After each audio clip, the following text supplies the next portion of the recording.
Hey y'all, it's me Drea, aka the Hippie Guy, back with another video. Welcome to my channel, and if you're returning, welcome back to my channel. Today I'm going to be talking about how the baddie culture just, as they say, they could never influence me. Today I'm just here with 5 things about baddie influencer culture that I just don't agree with. Let's get started. I just don't like baddie culture because I feel like it encourages the mean girl attitude. I just feel like mean girls are out. That's so done and over with. Life is hard for everybody. It's just too much out here for people to be out here still talking about people's hair, talking about the way people dress, like all the other stuff is just so boring. But what you ain't gonna do around me is be a mean girl. You're just not gonna do it. No, we're not gonna talk about somebody just because you don't like them and you think she's ugly. She's not ugly. Actually, she's very pretty and she can dress. But let's talk about you and your spirit. That's what's really ugly. And it really just creates a bunch of empty, airheaded, materialistic drones who all they're doing is just sitting up and competing with each other, and we're all on the outside looking at them like, what the fuck are y'all talking about? What the fuck are you doing? Nobody cares about how long your eyelashes are. Nobody gives a fuck about how much you spend on your hair. Nobody cares how many charms you got on your nails. What the fuck does it have to do with the world and like the grand spectrum of things? But I digress. Next point. I feel like maybe in like soon as Fashion Nova really started boots on the ground, trying to sell shit to us. It was definitely pre-pandemic. I would probably say maybe like the early 2010s. It feels so weird to say, but like the early 2010s when Fashion Nova really took off, and you could not get on Instagram without seeing a Fashion Nova ad. I mean, Fashion Nova was everywhere, and with Fashion Nova and Shein and even Amazon, there's a lot of people who do Amazon outfit hauls and Temu and all that other crap. All it does is just promote more fast fashion. Welcome to fast fashion. In the 1980s, most fashion lines brought out new collections 2 to 4 times a year. Today, modern brands like H&M and Forever 21 release new items every 2 weeks. Americans now buy 68 pieces of clothing a year, 5 times as much as we did in 1980. Manufacturers have cut back on everything from labor to material to construction. These clothes are literally made to fall apart. Many retailers regularly violate labor laws, setting 16-hour workdays and paying employees what amounts to a few cents per garment. It's no good for the environment either, with Americans throwing out 11 million tons of textiles a year. Fast fashion now accounts for 8% of global greenhouse emissions. What can you do? Buy fewer garments, ones that are higher quality and will last longer. You won't be at the forefront of every fashion trend, but remember, those trends are just invented by the industry to take your money. There's a lot that goes into fast fashion. It's terrible for the environment because just for one, it's a constant flow of these plastic packages being sent out, and they're just ending up in the trash, and they ended up in the landfill, or just being littered about and ended up in freaking lakes and rivers and shit because people don't even want to dispose of their stuff properly or at least reuse the shit that they're getting. But also not even that, it's constant packaging. I'm thinking about all the stuff that I see people promoting with the makeup and the wigs and just a whole bunch of bullshit that you don't need on top of all the packaging that it comes in. But not even just talking about the packaging anymore. The containers that you have, like what are you going to do with the perfume bottle when you're done with it? Throw it away. And now that plastic is in the landfill. It's going to take, let me see, I'm going to be precise. Maybe a lifetime. I don't know. Okay, there we go. This is a long time just for this answer. I could have asked Alexa and all this time. God damn. That perfume bottle that you're throwing away is going to be in the landfill for up to 100 years. That's crazy. And every single one of those that's being thrown away, not being recycled, even the stuff that's not put in the landfill, that's just thrown about in, in the parks and streets and shit, 100 years for that to decompose. On top of all the microplastics that the sun is going to beam into the air. But this is not a science lesson. I could talk about microplastics for hours. Not going to get started. But overall, the fast fashion and the quick staying on top of trends is just wasteful in itself. Also, from what I've noticed, it has definitely brought a spike to the lack of personal identity. People don't know who they are anymore. Everybody's trying to copy somebody else. Everybody's looking to her for hair inspo, her for what to eat, her for what to wear, her for the type of shoes, her for the nails, her for the makeup. What do you like? Do people even know what they like anymore? I was recently talking to one of my homegirls about this, but anybody else find it a little scary how everybody literally looks the same, from the BBLs to the lashes to the weaves to the makeup to the outfits? Like, it's really starting to get a little scary. And don't get me wrong, a lot of stuff is cute. Like, I've been seeing people do the bows on the hair trend or whatever, and I got me some bows that I really, really do like that style.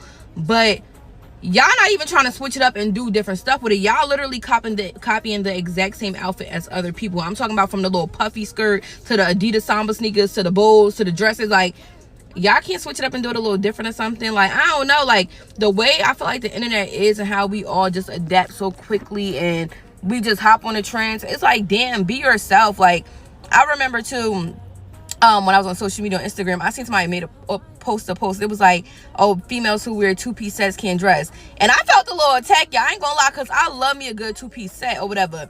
And I be seeing other people outfits and they be having it all razzle dazzle, cute as hell, like mixing it up. And I'm like, but I like the way I dress though. Like, even though it might be a little basic, or I like my style. Like, I don't want to have to go out my way to like try to look like everybody else. Like, I just feel like, don't let people make you feel bad for liking what you like or being regular or being basic and having a little cute casual style. That's perfectly fine. Like, these people who want to look like everybody else, them the ones who be trying to keep up with the Joneses or whatever. Like, live in your truth, dress how you want to dress, look how you want to look, and don't let nobody make you feel bad for it. I would really be interested to see what the economy would be like if we didn't have influencers. Like, I really wish I could run some kind of simulation and just see, because I do feel like things would be a little bit different. And I wonder if our values would be different as well.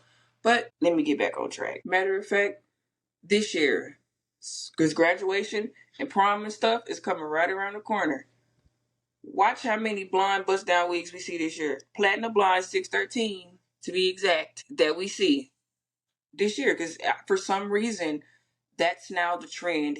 Everybody wants to be a platinum blonde, and I don't understand. Maybe it's just where I'm from and where I am, and maybe it's just the people that I see on my social media, but it just feels like everybody's a drone. Everybody's trying to be like the last girl. Like, soon as the Kardashians got their surgery, got their BBLs, the spike in BBLs just rose, and then everybody started dying from the BBLs. And now, since that's no longer in, everybody wants to be slim now. We're going right back. And you've noticed everybody started dissolving their fillers. Everybody started getting rid of their booty shots. Everybody started getting their titties taken out. And now us regular folk who had to get a PPP loan to go and get our ass done, stuck with this botched ass booty with cement in it. So, not to really put all the blame on the celebrities, like, that's kind of what you get. Celebrities. Like, these people are paid to tell you these things. So why are you listening to them and taking it as fact and as law? It's crazy. Another thing that I feel like baddie culture has done is it's definitely helped in the adultification of young girls. These little girls want to be grown so bad, and it's not new. I'm not just old, but I feel like I'm far enough removed from being a child to be able to say that this ain't nothing new. Especially when being somebody who was coming into my teenage years were the early 2010s. So I got to see the real start of the influencer. And boy, it was a wild time to be alive. Like, at first, we were all laughing about it and joking about it, and now it just seems like they are modern day gods. And what Rihanna says is in, and y'all just follow her like little minions, and I don't understand it. Y'all need to be forcing this bitch to come out with some more motherfucking music. Back on point. Let me get back on point. I need to breathe. I need to calm down. Calm down. But back to my point. Seeing that as a teenager, I got to really witness firsthand, like, the wave of it really taking us under for real. Because I remember about the time social media was really taking off, Kylie Jenner was huge. Summerella, Tiara Taylor, a lot of them. I can't think of the other girls' names. But yeah, this was about the start of, like, people who are big and have gotten the bullshit now. Jeffree Star and Bretman Rock, like all of those people were kind of starting to shape makeup and influencer culture, if you will. So seeing people go from, it felt like one day we were in middle school and we were just chilling, we outside riding our bikes. And the very next year, everybody's obsessing over makeup. Everybody got these big old box eyebrows. It was just, y'all remember when people was drawing their eyebrows on that thick and then they was fanning them right here? Oh my God, yeah, that was y'all makeup was funny. Time to be alive.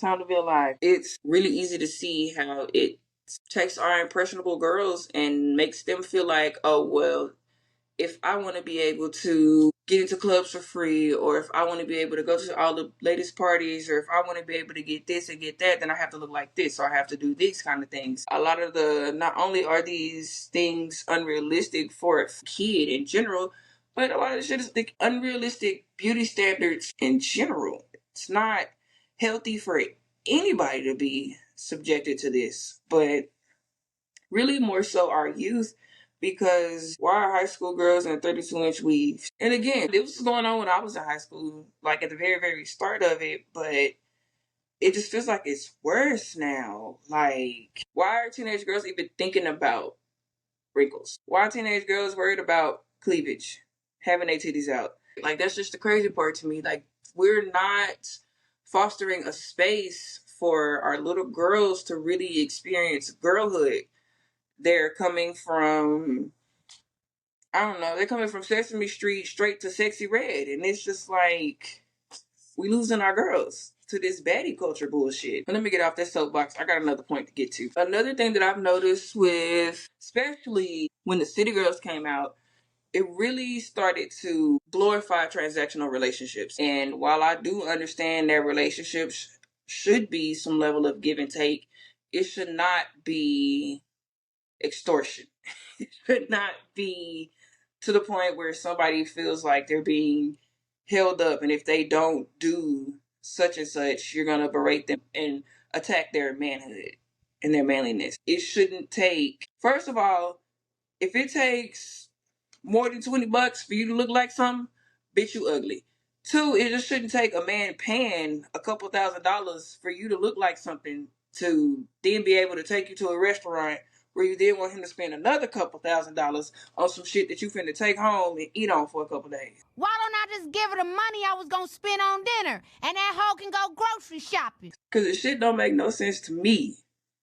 But those are just empty and shallow relationships. And I just feel like, personally, this is just me on a personal note, I just think it's better to be by yourself and to be single than it is to be in a relationship that's unfulfilling. Like, there's no law, no rule out here saying that you gotta go find somebody by a certain age, or that you even gotta find somebody ever. If you equate love to how much somebody is spending on you, what they're willing to, where they're willing to take you, what they're willing to do for you, then I'm not gonna hold your hand when I say this. I'm gonna look you dead in your eyes. You don't deserve love. Nobody deserves to be drained in the name of being with a bad bitch. Like, what? That's so stupid.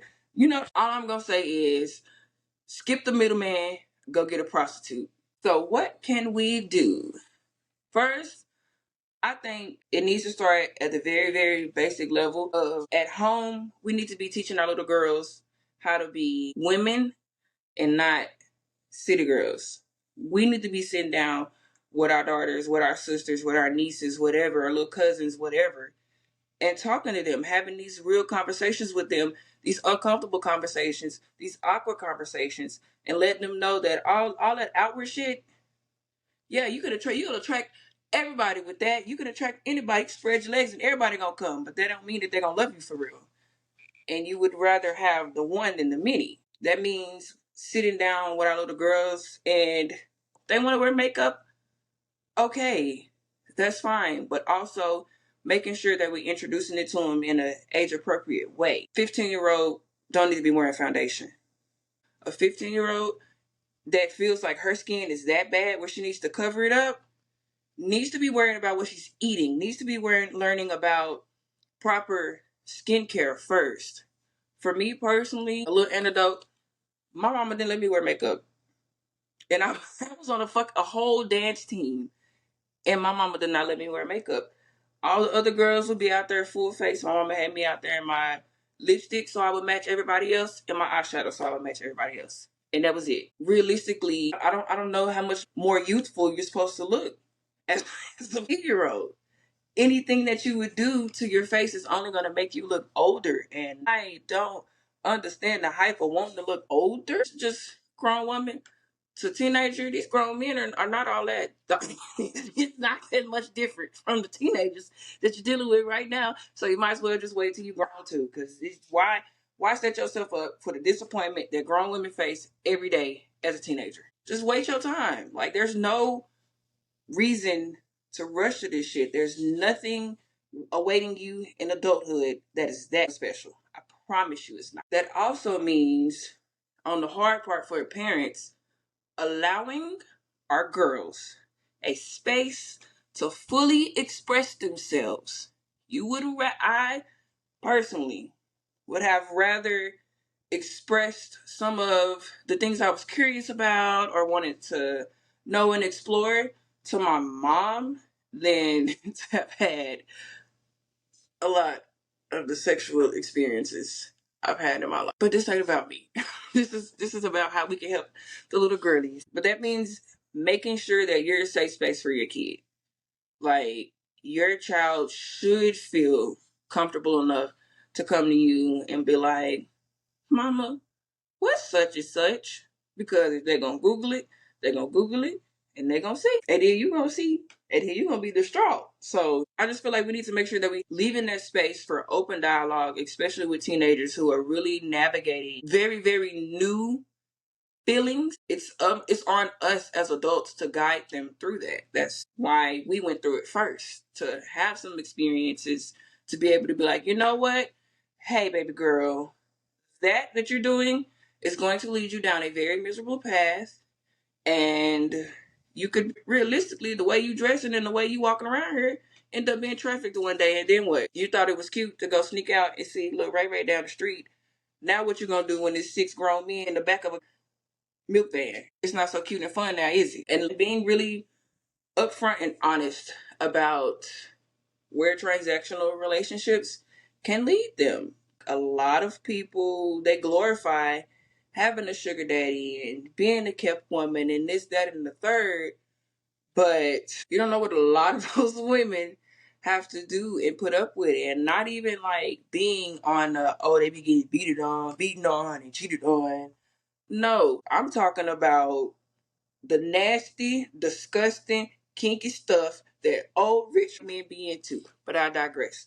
Make sure y'all are out here holding y'all girls, loving y'all's daughters, telling them they're beautiful, so that way they don't feel the need to seek that out in the internet, because the internet gonna embrace them, but not in the way that you want.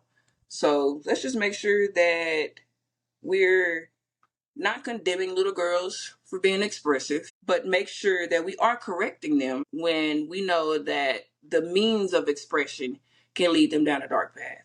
But that's all I have for y'all. Let me know if you have any experiences that I may have missed or that I left out. I would love to talk to y'all about it in the comments. Have a wonderful rest of y'all day. Bye.